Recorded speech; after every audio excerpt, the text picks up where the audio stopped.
Mhm.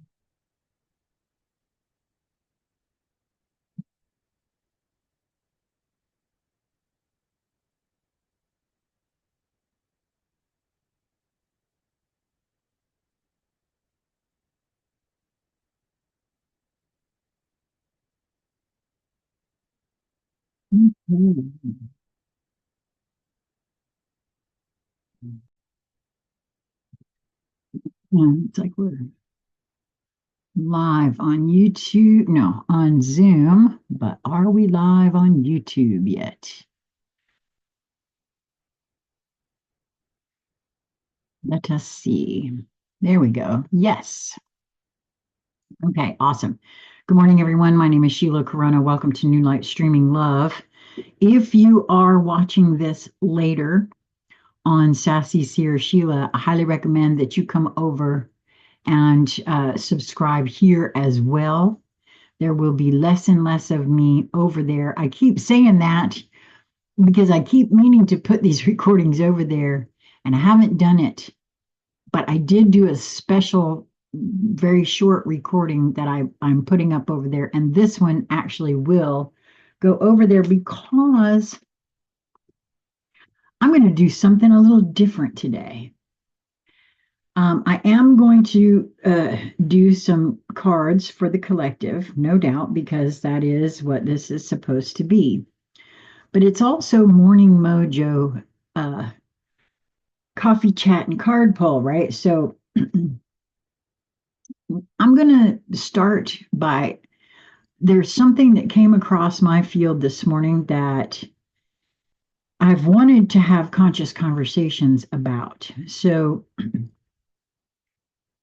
when I say conscious conversations, I'm speaking on things that are happening in the out there that some folks might not really see as metaphysical in nature.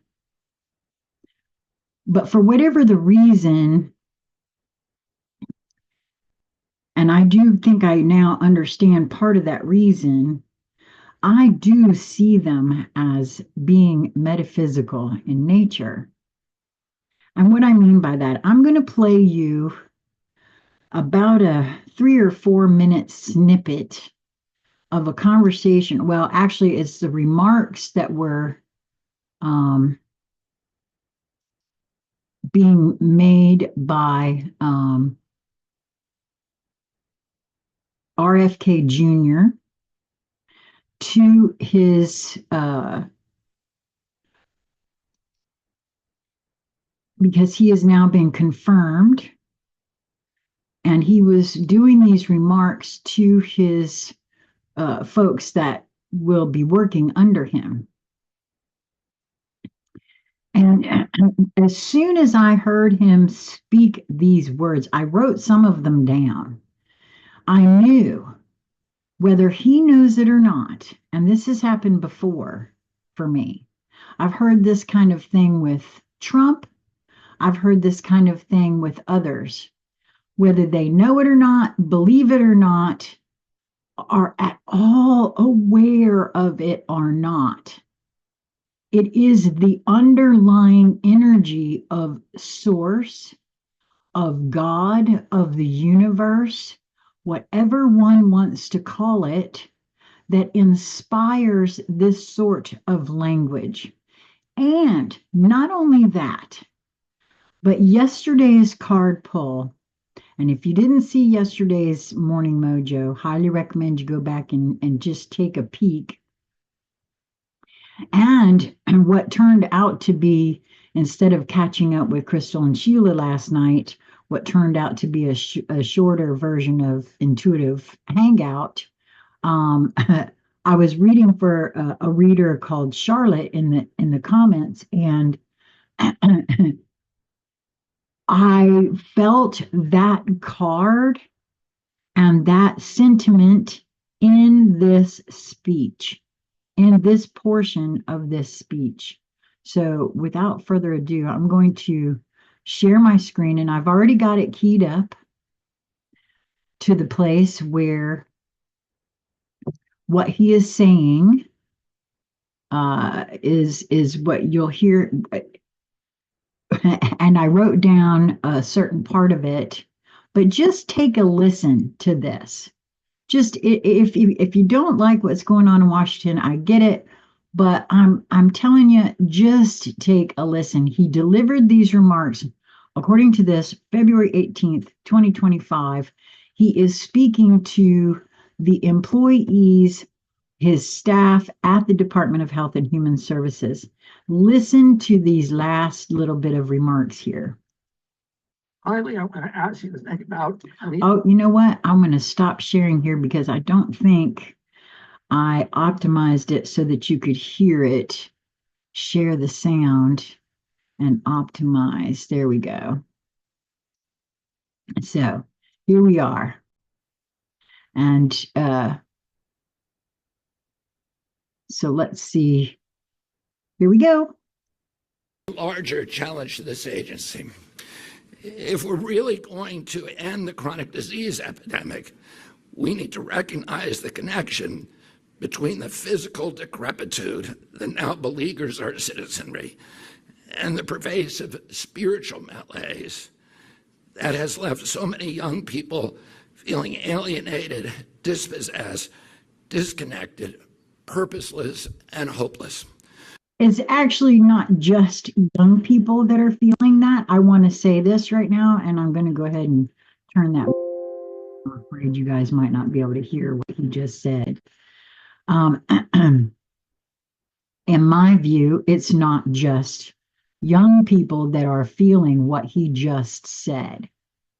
This spiritual and physical decrepitude and spiritual malaise.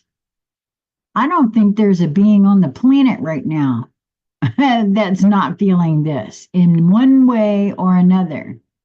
So let's continue on here. Spiritual and physical maladies thrive on one another. They feed on one another. Our overall wellness must begin with a spiritual question. How do we relate to ourselves, to each other, to our communities, and to the planet? Now, I'm going to repeat that. Listen to what he's saying here. Spiritual and physical malaise thrive on one another. They feed on one another. Our overall wellness must begin with a spiritual question. How do we relate to ourselves, to each other, to our communities, and to the planet? That is a sign of turning inward. That is a sign of doing shadow work. And I'm telling you, he continues on. So have a listen. Vested interests in malignant political actors profit and flourish when we are atomized and fragmented and uncertain, when we can be easily propagandized, when we live in fear and helplessness and victimization. These forces prefer to have us in terror and anxiety, which disable our capacity for critical thinking and make us more compliant and more credulous. They want us hiding from ourselves to avoid our own shadows and they want us hiding from ourselves and our own shadows. And you tell me how many people are running from their own shadows. Because I can tell you, I ran myself nearly off the planet running from my own shadows. Dulling our pain and loneliness through sedation and distraction. Yet inside of us, we know that love and self-knowledge are the only true paths to good health. Here at HHS, we need to take on the task of guiding our country and the world to question, towards skepticism, towards engagement, to discover our own paths to living our fullest lives. I don't see, honestly, I cannot tell you guys that how clear a message that is to turn inward. These folks, a lot of them that are coming up now are showing me that they are being guided by their higher, larger selves who know the way out. The only way out of all of this is through getting in and digging in to finding out exactly what is going on. So, okay, preachy time is over, but I just had to because, oh my gosh, that just ran all over me this morning. And I hope that you will, and I see now that someone else has joined us and you missed quite a bit of really good stuff. So please do make sure you go back and take a listen to this first part because, oh my gosh, to me, and and it feels to me also like there's more and more and more of this happening where folks who they're not outwardly calling themselves light workers. They're not outwardly calling themselves dark workers, but they are speaking that language. They don't know anything about shadow work, perhaps, but my God, can you not hear what he just said and how it was echoed in from yesterday's um, reading and through the reading that I did last night for Charlotte. I'm telling you, it's beauty to behold to me. It is just so fabulous, and it gives me all kinds of not just hope, but a knowing that we are on the right path. That it's not all gloom and doom like so many people might have you thinking that it is. So, wow, that's all I could that was the very first thing in my field this morning. And that clearly because that video has been out there now for a few days. Today's the 22nd.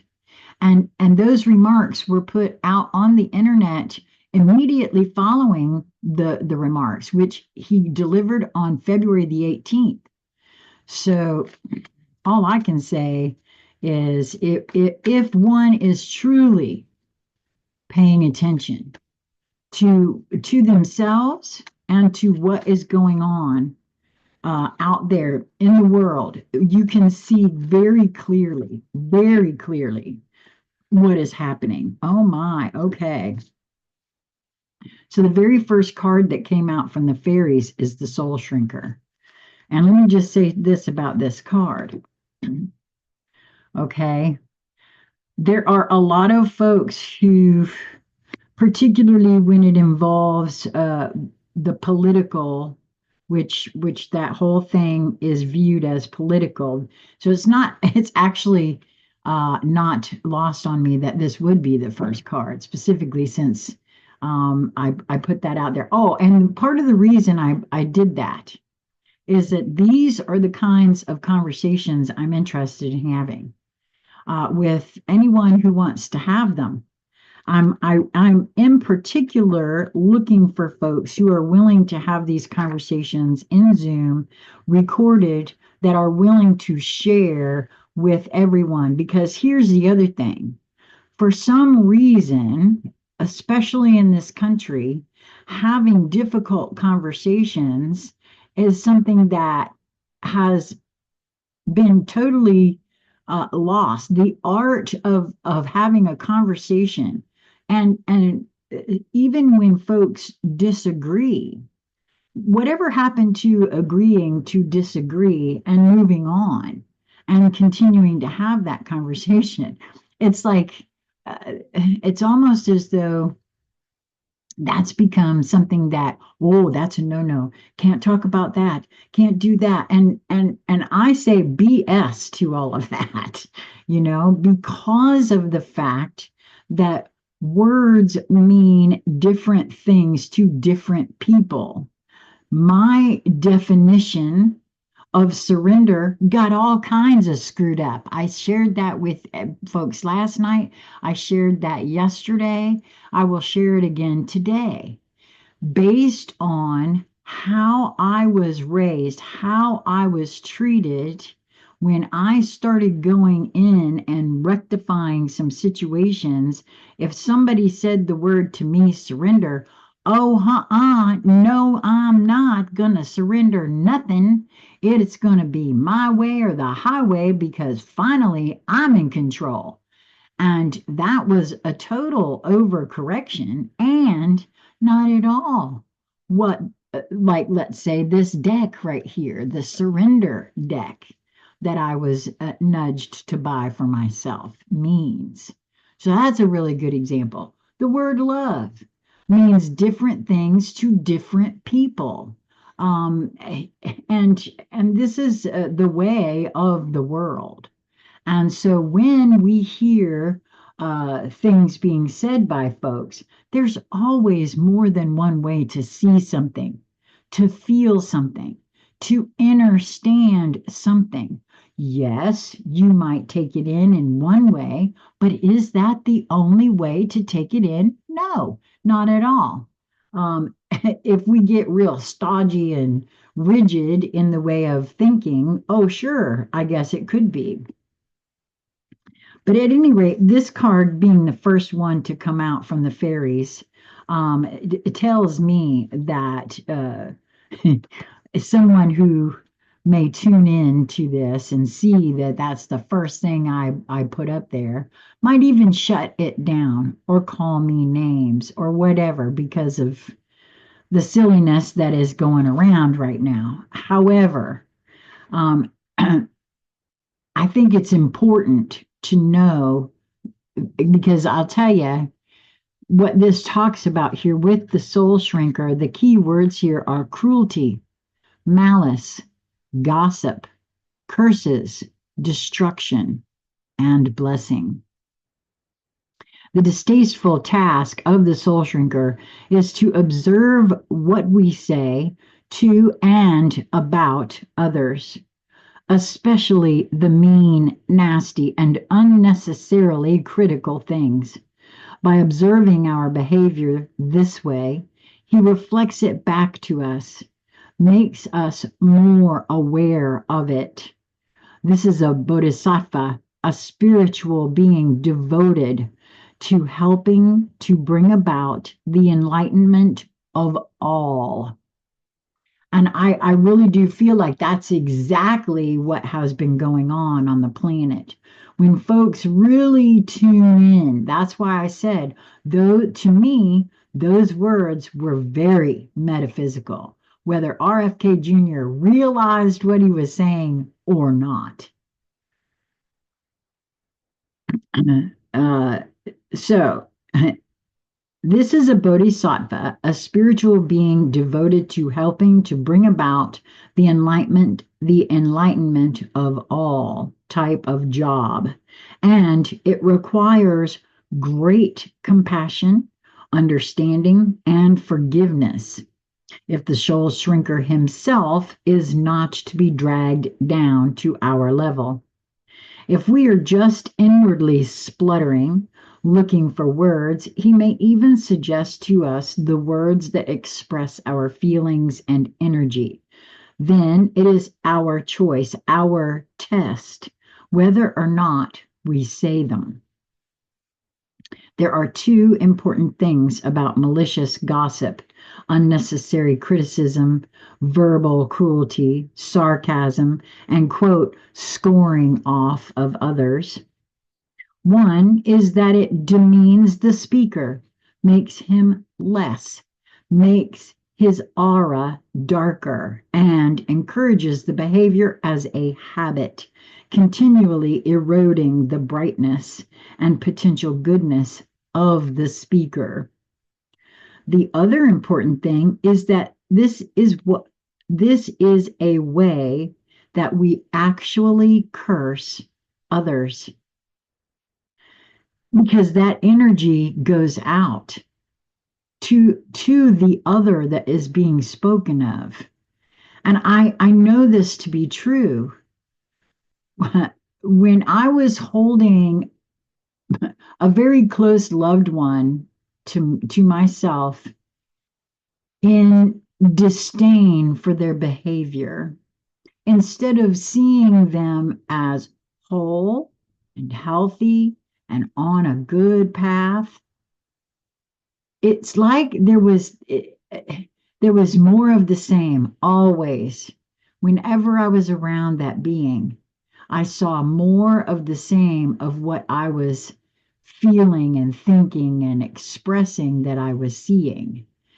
When I changed the way I viewed that person in my mind's eye, holding them in a spot of health and happiness and, um, just a whole other way of being, I began to see a difference in them. So I really do feel like this is a true statement. Even if the recipient doesn't hear the actual words of the blessing or the curse, even if the words are not spoken aloud, they are carried as discordant notes through the song of the universe to the recipient. Fortunately, that is not all there is to it, or such behavior would be unforgivably wicked. Not that it isn't pretty nearly that anyway. We all have a choice about whether we accept curses or blessings. If we choose not to accept it, then all of the energy boomerangs back to the sender, who then gets a well deserved double dose of it. Once long ago, the soul shrinker was a very beautiful, but was very beautiful, but listening to and witnessing all of this human ugliness has rubbed off on his appearance, like that of a lovely frog in a polluted pool, with his skin raw and forming hideous growths. His heart is compassionate and anguished. His heartfelt wish is that we learn, quote, right speech and, quote, right thought. Every wicked thing a human says makes the soul shrinker more ugly. Every time a human learns this lesson, the soul shrinker becomes a bit less ugly. As you can see, humanity as a whole has a lot of work to do on this. So true. Critical and malicious thoughts and words are having a detrimental effect on the situation and the people involved in it. Steps need to be taken to banish this curse energy through love and compassion, or at the very least through forgiveness and a refusal to accept the curse into oneself. Understanding the implication of this and transforming the behavior and feelings involved is a major and often very difficult step in human spiritual development. One of the things usually involved here is taking responsibility for ourselves and our own feelings rather than blaming others for the way we are. And that is a tall order when you don't think you've done anything wrong, right? I mean, trust me, ask me how I know these things. If we can do that, it is much easier not to be horrible to and about others. This doesn't mean that we are supposed to be all sweetness and light all the time. Constructive criticism given compassionately is a part of being real, and reality is a good thing to be in touch with. And so, not surprising to me that the soul shrinker puts in an appearance today. But right behind him came flying out of the deck the singer of initiation. And that's a very big card to me. It's a card number 9, which signifies the end of a cycle or the beginning of a new. And the key words for the singer of initiation are passage through trial, triumph, new level. The singer of initiation brings a major transition, between old and new. As we prepare to pass through any gate, we are greeted by this singer who tests us to see if we are ready to enter into the new realm, or whether for our own safety and well being we must stay where we are. There is no initiation without testing. And this testing must take us to our limits in order to be valid. Initiation is not just a charming ritual with candles and incense and other occult paraphernalia. True initiation is grounded in material reality, and it extends through body, mind, and emotions. And I want to say this, okay? I know several beings right now who are moving through initiations of different sorts. And I would say that an awful lot of beings on this planet are moving through individual initiations, and they involve different things because it's going to look completely different for each individual. And they may not even recognize it as initiations, but it is. It's a test. How are you going to move through this one? Are you going to believe that this too shall pass? Or are you going to move into a doom and gloom and, well, maybe it's time to go kind of attitude? I mean, I've been there, so that's how I can say that for myself. This testing occurs on all levels of our being. The more profound the change being processed, the more rigorous the test. However, these initiations are only given when the singer knows we have the potential, the ability, and the opportunity to pass them. I'm reminded here of a biblical reference. Not just that this too shall pass, but God never gives one more than they can handle. If we pass the initiation this singer offers, we are strengthened by the process itself. I know I laid at death's door for almost 12 years.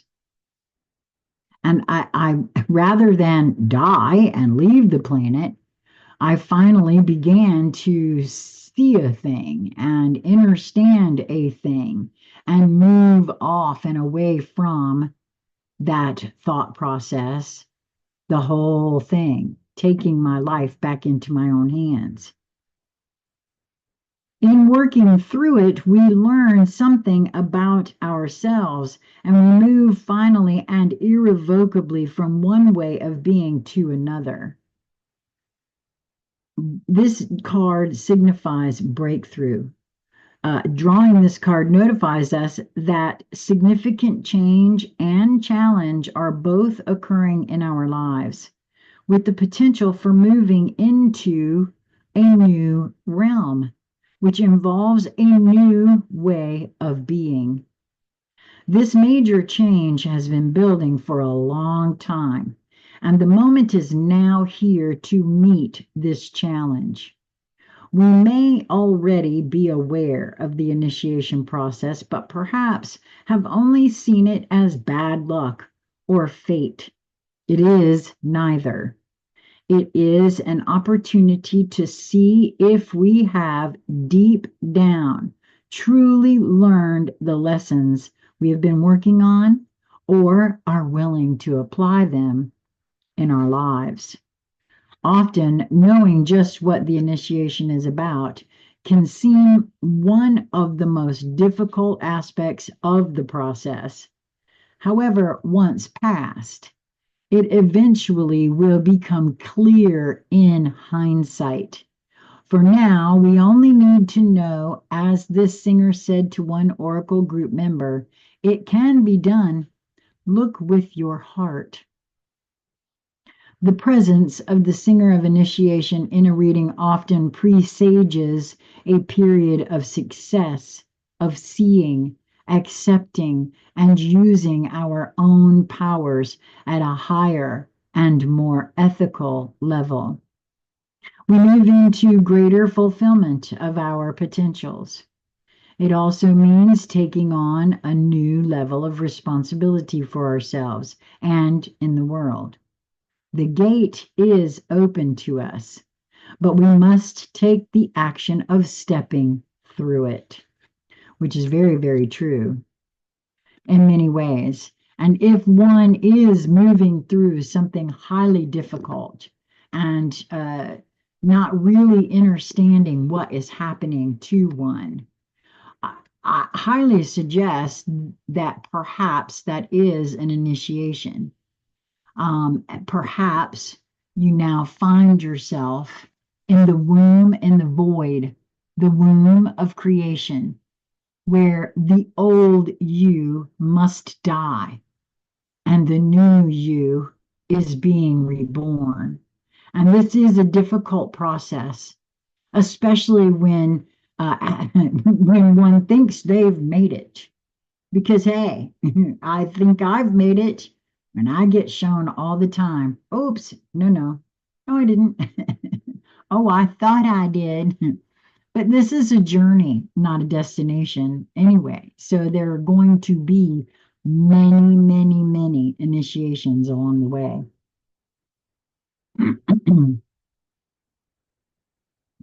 So we're going to do two more cards before I let you go.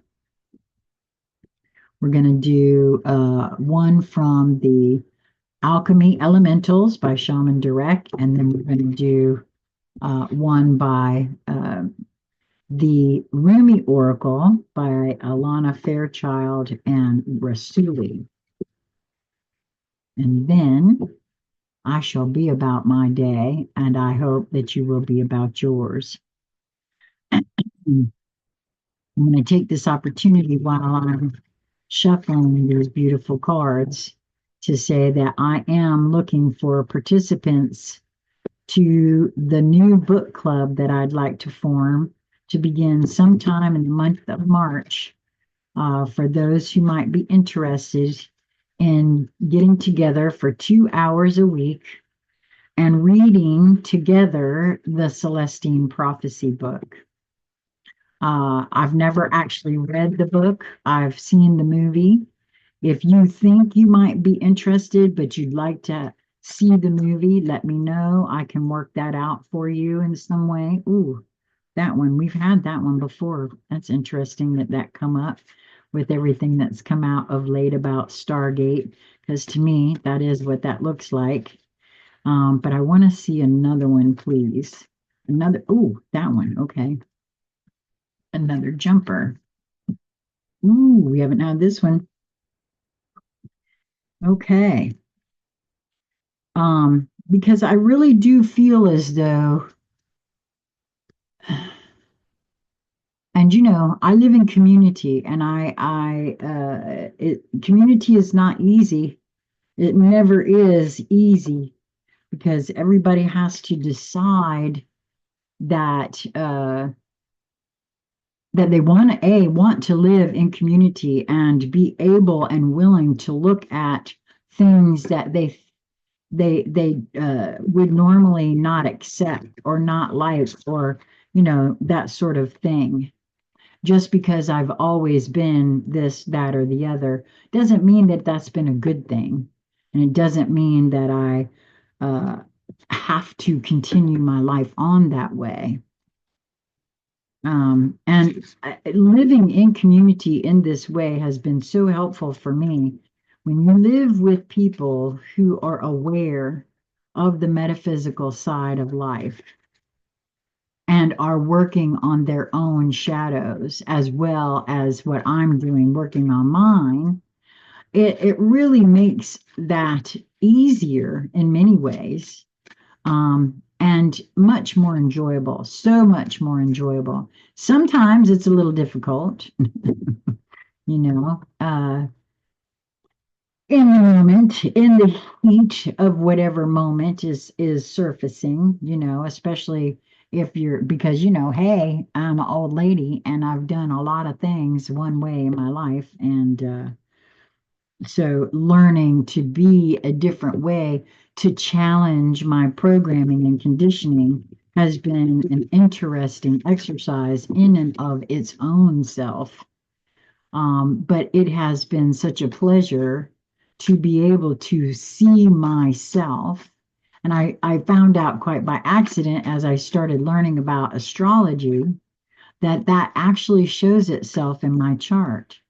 Part of what I came here to do was to learn about myself through my interactions with others. And so, and the, believe you me, that's been a bit of an eye opener. Oh, definitely trust. That's been a bit of an eye opener. Okay, so who wants to be read first? Ah, okay. The surrender to success. You are ready to experience abundance. Don't look back at previous roadblocks or difficulties. Leap into an exciting new world of possibilities. Oh, how delicious that is. Um, yeah, I've been seeing, I haven't clicked on any of them yet, but I've been seeing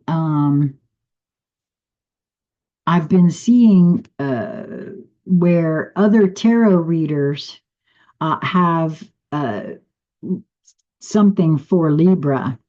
And there's two right now that on my watch later list that I was drawn to, that I am guided to take a listen to, which I will be doing either later today or this evening. And they both speak to major changes that are about to occur for me personally. So I'm kind of interested to see what these major changes actually are. Now, what happened to that? I had this marked and it fell out, I guess. Okay, so the one that we had before that I was kind of interested to see show up was sky, snow, and star. And for all the world, that looks like a stargate to me that is very indicative of, you know, the Stargate SG-1 series, the Stargate movies. It looks very like that. And it absolutely carries portal energy and emotional energy. Because I don't know if it's showing up very well here on camera, but inside here, there looks to be a whale or a dolphin, some uh, sea going creature there being shown, even though on the outside of this portal, it's snow and it's, you know, ostensibly earth, but this is sky, snow, star. So let's see, sky, snow, star, page 59. Let's see what this has to say here. Sky, snow, star. The name of the game on this planet is evolution. You, my dear, came here to evolve, not to be perfect, not to impress other people, and not to collect likes for your bikini selfies or your six-pack stomach situation. Earth is an evolutionary realm. I highly agree. What this means is that you need to get real with yourself, like really real. You cannot hide from your shadows or your issues. You must look within and get clear on what is and isn't serving you. Wow, doesn't that go with everything that I've read, the cards I've pulled over the last little bit here, including last night? So you must look within and get clear on what is and isn't serving you, as well as what it's time to shift and to let go of. To stubbornly cling to that which no longer serving you and to pretend that it's all fine and pop rocks is a false mean of achieving power.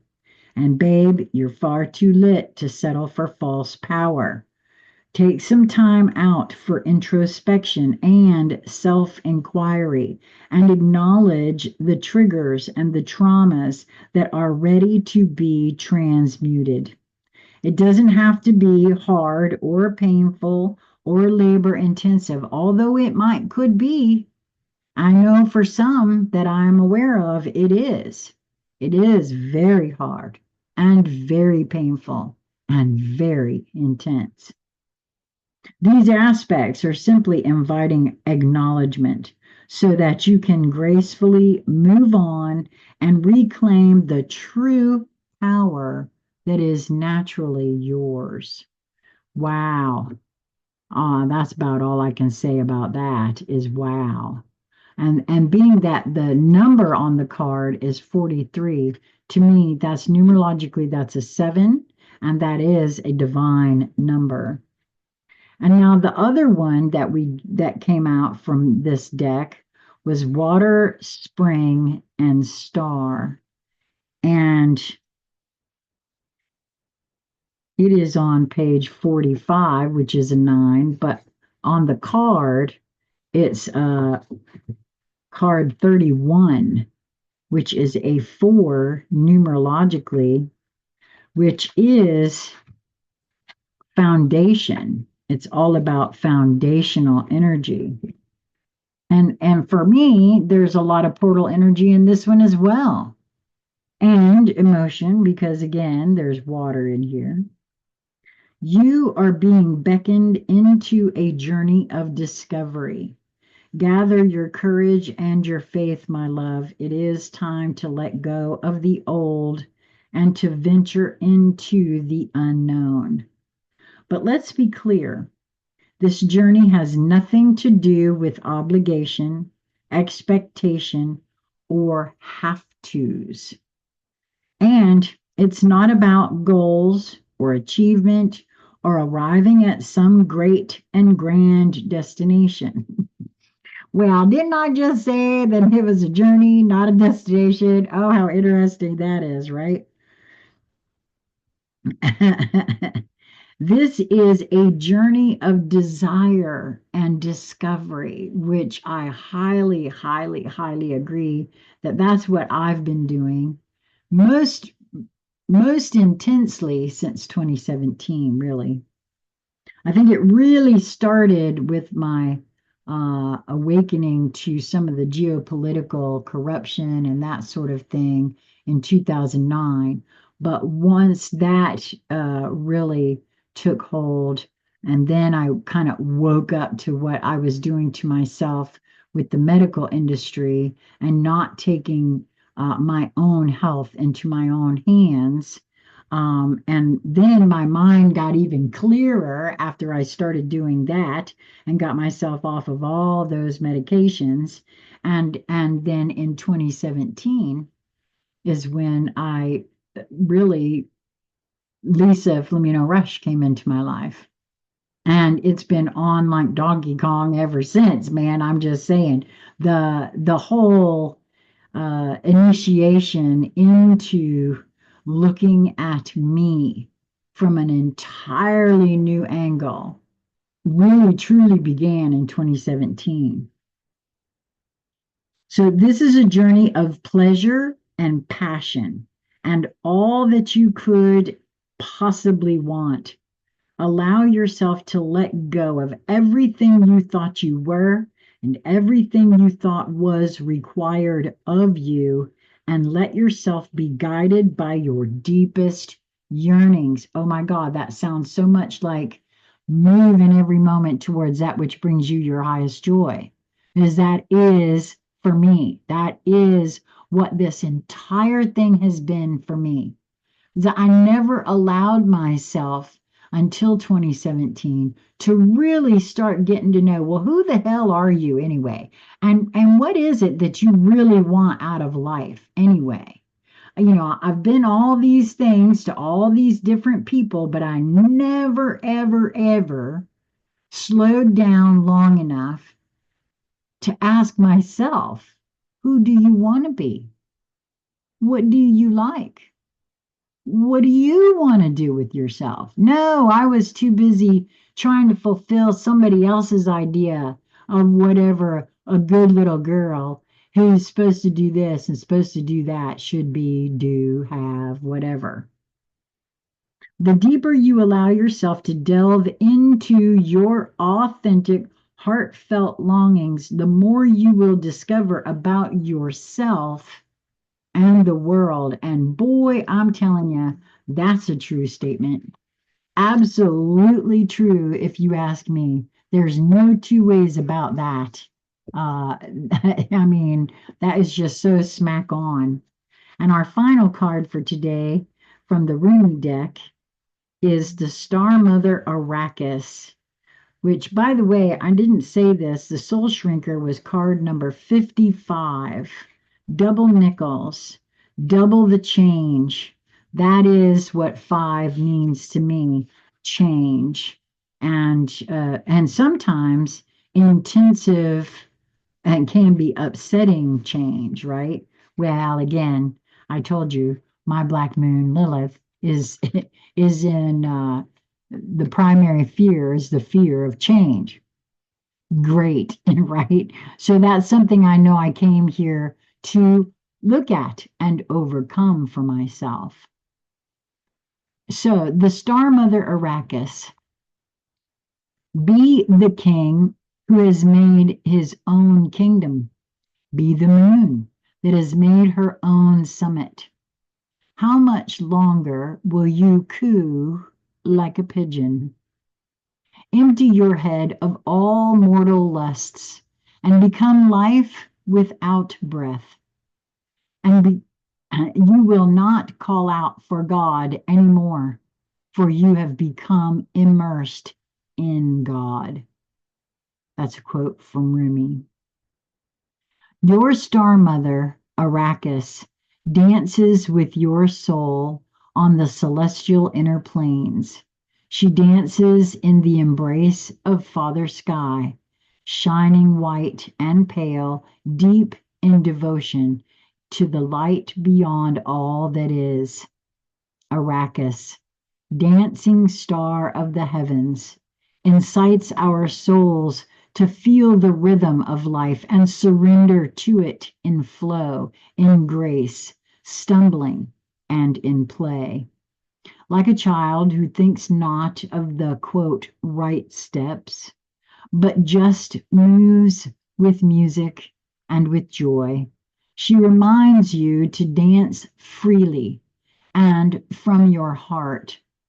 She reminds you that your soul is constantly dancing with the divine.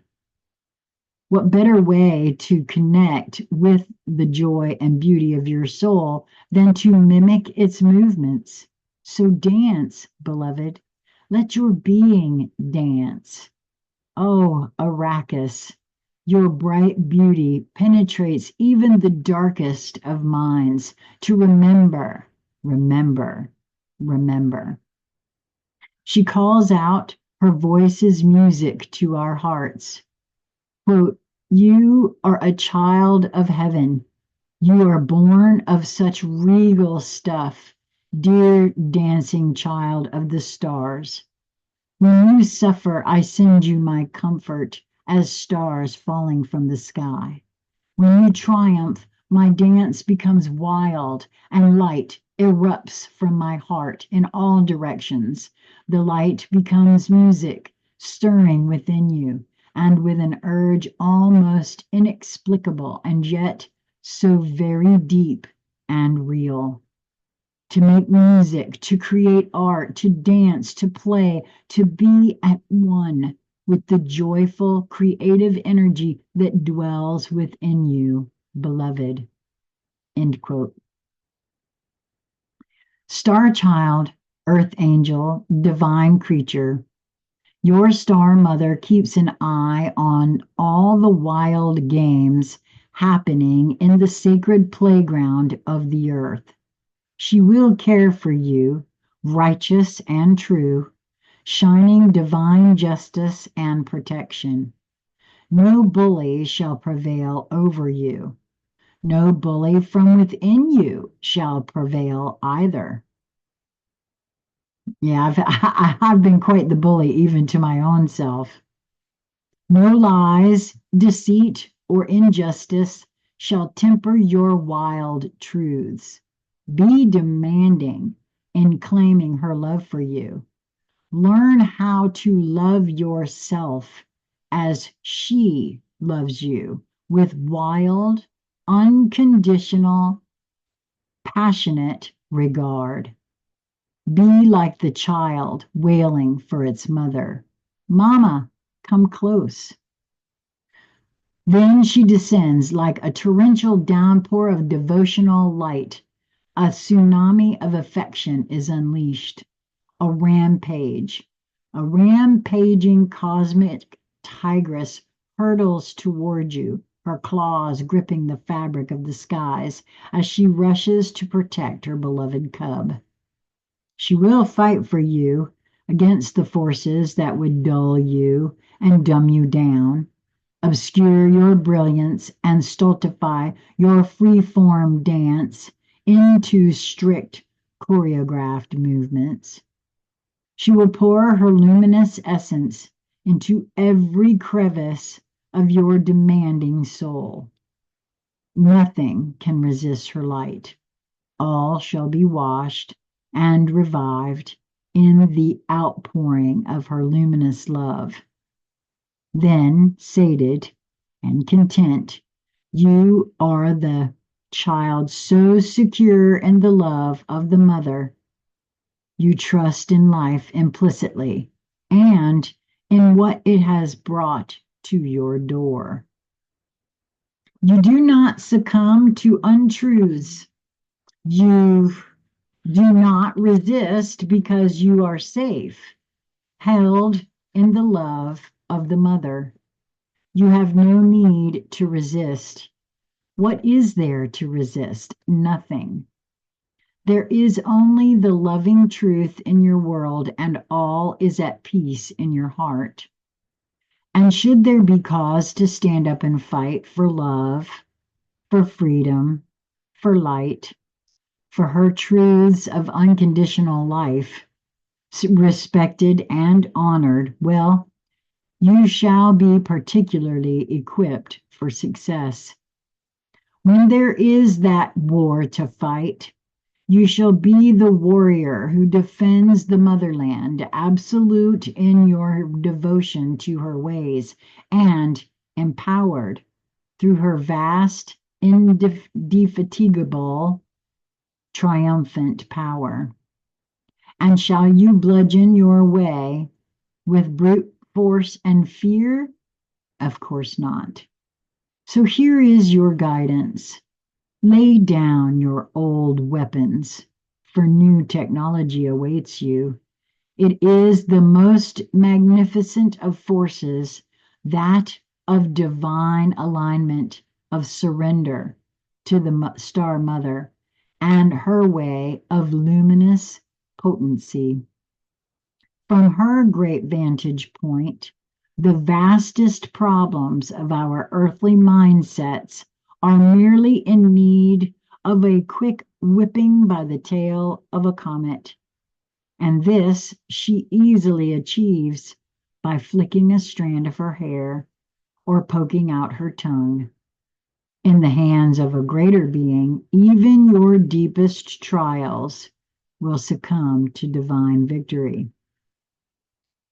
Your ability to take the journey will be strengthened, and your success only a matter of the passing of time. Can you give yourself this gift? This blessing of the love, power, and protection of your star heritage? We all descend from the stars, but some of us are asked to remember, to acknowledge the divine parentage from which we come, and to allow the innate divine dignity within to restore us to faith in the path here on earth. No matter how dark life on earth may seem at times, when we remember our holy heritage, we can also realize, yes, I am blessed, held as one with the Mother who shall not be deterred from great holy purpose. I shall prevail.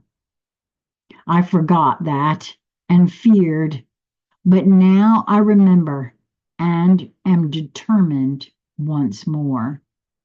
Then you shall feel joy and be inclined to dance, to sing, to make your art, and to live fearlessly once again.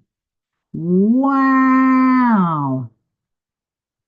What a reading for today, I feel like. It's just showing me that what I have been feeling all along about the what's going on the planet absolutely is so.